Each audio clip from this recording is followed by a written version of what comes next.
Hello everyone, welcome to English classes UP board. Students, आज की video में हमारा टॉपिक रिलेटेड है क्लास 11th की इंग्लिश से। क्लास 11th में हॉर्नबिल बुक से आज हम स्टडी कर रहे हैं आ फोटोग्राफ पोएम। ये पोएम का टाइटल है आ फोटोग्राफ और इस पोएम की पोएटेस हैं शेरले टाउलसन। और ये याद आप ज़रूर कर लें कि इस पोएम की पोएटेस कौन है, क्योंकि स्टेंजा क्वेश्चंस में ये क्वेश्चंस अक्सर आ जाता है कि who is the poet of the poem a photograph. तो स्टार्ट करते हैं इस पोएम को। The cardboard shows me how it was when the two girl cousins went paddling, each one holding one of my mother's hand and she, the big girl, some 12 years or so। Poem का title जैसा कि हमें suggest करता है photograph, तो ये photograph को देखकर ही एक बात कही जा रही है कि पोएम में कार्डबोर्ड का मीनिंग है एक फोटोग्राफ, क्योंकि फ़ोटो को जिस तरह से एक कार्डबोर्ड पर पेस्ट करके उसको चिपका के फिर शीशे से फ्रेम कर दिया जाता है, तो उसको रिलेट करके यहाँ पे बताया जा रहा है। तो फोटोग्राफ ना कह के कार्डबोर्ड कहा जा रहा है। उस कार्डबोर्ड पर एक फ़ोटो लगा है और वो कार्डबोर्ड दिखाता है मुझे हाउ इट वॉज, कि यह फ़ोटो कैसा था। When the two girl cousins, जब दो चचेरी बहनें वेंट पैडलिंग, पानी में छप छप करती हुई जा रही थी। ईच वन होल्डिंग, हर एक लड़की ने, दो कज़िन हैं, दो चचेरी बहनें हैं, तो दोनों ने होल्डिंग, पकड़ा हुआ है one of my mother's hand, मेरी मम्मी के एक एक हाथ को। तो बेसिकली यहाँ आप समझ रहे हैं इन 3 लाइनों में क्या बताया गया है कि एक कार्डबोर्ड पर एक फ़ोटो लगी है और उस फोटो में पोएटेस की मदर हैं और मदर की 2 चचेरी बहनें हैं। तो 3 पर्सन हैं उस फोटोग्राफ में, 3 लेडीज़ हैं और इन लेडीज़ में सबसे बीच में मदर्स हैंड जो कहा जा रहा है, ये मदर्स हैंड कौन है? शेरले टाउलसन की मदर, इस पोएम की पोएटेस की मदर हैं ये बीच में। और मदर के हाथों को पकड़ा हुआ है उनकी 2 चचेरी बहनों ने। 3 प्राणी हैं, बीच में मम्मी पोएटेस की और एक साइड एक चचेरी बहन और दूसरी साइड दूसरी चचेरी बहन। तो टोटल 3 लेडीज़ इस फोटोग्राफ में दिखाई गई हैं और वो क्या कर रही हैं? पैडलिंग, समुद्र के किनारे पानी में छप छप करती हुई चल रही हैं।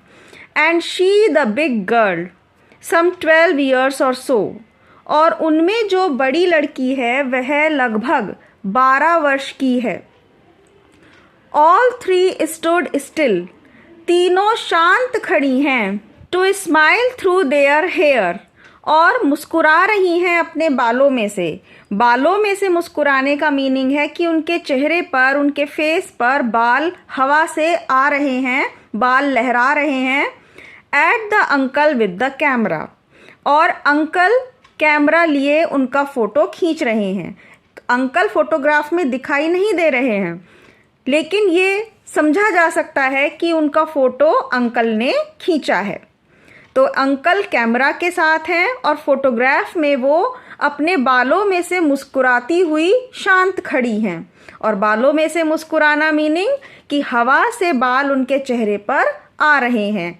अ स्वीट फेस, एक बहुत ही प्यारा चेहरा। माय मदर्स, मेरी माँ का। देखिए स्टूडेंट्स, पोएम पढ़ते समय इन चीज़ों का ध्यान रखिएगा कि जैसे फर्स्ट 3 लाइन्स यहाँ फिनिश हो रही हैं 4th लाइन पर, क्योंकि यहाँ पर फुल स्टॉप लगा है।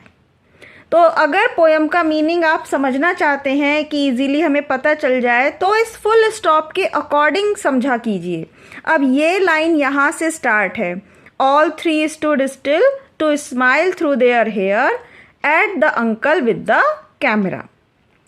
फिर ये नेक्स्ट लाइन स्टार्ट होती है। A sweet face, my mother's, मेरी माँ का बहुत प्यारा चेहरा है। That was before I was born. और ऐसा कब था? पहले था. That was before I was born. मेरे पैदा होने से पहले उनका चेहरा बहुत प्यारा था. And the sea, which appears to have changed less. और समुद्र जो appear दिखाई देता है, change less कम बदला हुआ, यानी कि समुद्र पर कोई बदलाव नहीं आया है, अगर आया है तो बहुत कम. Wash their terrible transient feet. और वो समुद्र वॉश कर रहा है बहुत ज़्यादा कम समय के लिए रहने वाले उनके पैरों को. समुद्र पर चलते समय रेत में हमारे पैरों के निशान बनते चले जाते हैं और फिर तुरंत लहर आती है और वो समुद्र की लहरें उनके क्षण भर के लिए बने हुए, बहुत ही ट्रांजिएंट, बहुत ही कम समय के लिए बने हुए उनके पैरों के निशानों को वॉश कर देता है. तो पैरों के निशानों का बनना और फिर उनका मिट जाना इस दुनिया में बहुत ही कम समय के लिए आना शो करता है इस पोएम की इन लाइन्स के according. And the sea, which appears to have changed less, washed their terrible transient feet. Next stanza है some 20-30 years later. कुछ 20-30 साल पहले. She would laugh at the snapshot. Snapshot means photograph. वह अपनी इस snapshot photograph पर हंसती होंगी. See Betty and Dolly, she would say. वो कहती होंगी कि देखो बैटी को देखो, डॉली को देखो. And look how they dressed us for the beach. और देखो किस तरह से हम तैयार हुए हैं. Dress us, हमने कपड़े पहने हैं. For the beach, बीच पर जाने के लिए. Look how, देखो किस प्रकार से. They dressed us, उन्होंने हमें कपड़े पहनाए हैं. For the beach, बीच पर जाने के लिए. पेरेंट्स ने, यहाँ पर दे कहा जा रहा है जब वो छोटी बच्चियाँ थी मदर के साथ, कजिन्स उनकी, तो उनको उनके पेरेंट्स ने किस तरह से कपड़े पहनाए हैं. हंस रही हैं वो उस ड्रेसिंग सेंस को लेकर कि हम कैसे लग रहे हैं इन कपड़ों में. The C holiday was her past.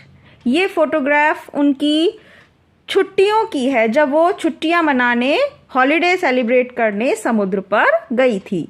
Was her past, पुराने बीते समय की. माइन इज हर लाफ्टर, और ये हंसी उनकी है. माइन इज हर लाफ्टर, उनकी हंसी ये मेरी है. जो फोटोग्राफ में मदर हंस रही हैं, मुस्कुरा रही हैं, वो मेरी हैं. Both wry with the laboured ease of loss. Both wry with the laboured ease of loss, दोनों ही वो परेशान हैं, दोनों ही दुखी हैं. क्यों? क्योंकि मदर उनकी अब इस दुनिया में नहीं है. शर्ले टाउल्सन की मदर अब इस दुनिया में नहीं है. वो उनकी पुरानी फोटोग्राफ को देखकर हंस रही हैं, मुस्कुरा रही हैं और उनको खो देने के दुख को छुपाने की कोशिश कर रही हैं. उन्हें उनको देखकर मुस्कुराहट आई है चेहरे पर, उनकी पुरानी फ़ोटो को देखकर, लेकिन साथ ही साथ वो दुखी भी हो जाती हैं कि अब मैं अपनी मदर को नहीं देख पाती हूँ क्योंकि वो इस दुनिया में नहीं है. Now she has been dead. अब वो डेड हो चुकी हैं. Nearly many as many years as that girl lived. लगभग उतने ही साल हो चुके हैं उनको मरे हुए जितना कि वो लड़की जीवित थी. तो अगर लगभग 40 साल वो जीवित थी तो 40 साल ही उन्हें मरे हुए हो गए हैं. And of this circumstance there is nothing to say at all. It's silence silences. और अब इस सर्कमस्टेंसेस में, इन परिस्थितियों में कहने के लिए और कुछ नहीं है. There is nothing to say at all. It's silence, ये जो शांति है, ये जो चुपचाप माहौल है, साइलेंसेस शांत कर देता है, मुझे भी चुप कर देता है. अपनी मदर के फ़ोटोग्राफ को देखकर वो इमोशनल हो जाती हैं और फ़ोटोग्राफ में तो वो मुस्कुरा रही हैं, लेकिन जिस तरह से वो मदर अब शांत हो चुकी हैं, डेड हो चुकी हैं, उसी तरीके से अब उनको देखकर हम भी शांत हो जाते हैं। इस पोएम में पोएटिस ने 3 स्टेजेस दिखाई हैं, जिसमें सबसे पहले स्टैंजा में अपनी मम्मी के बचपन को उन्होंने बताया।